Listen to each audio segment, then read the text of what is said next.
बातमी नागपुरात गोंडराजे बुलंदशहांच्या जयंतीनिमित्त आदिवासी नृत्याचं आयोजन करण्यात आलं होतं। नृत्य सादर करणाऱ्या आदिवासी मुलांसोबत मंत्री अशोक उईके यांनी सुद्धा नृत्य सादर करण्याचा त्यांना मोह आवरला।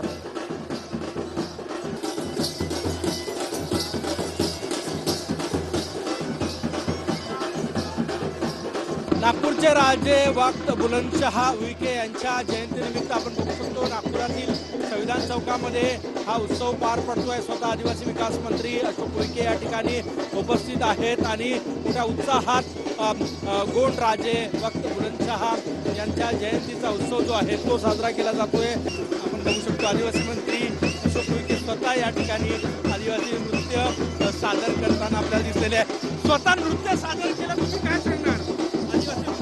आमच्या आदिवासी समाजाची आदर्श संस्कृती आहे।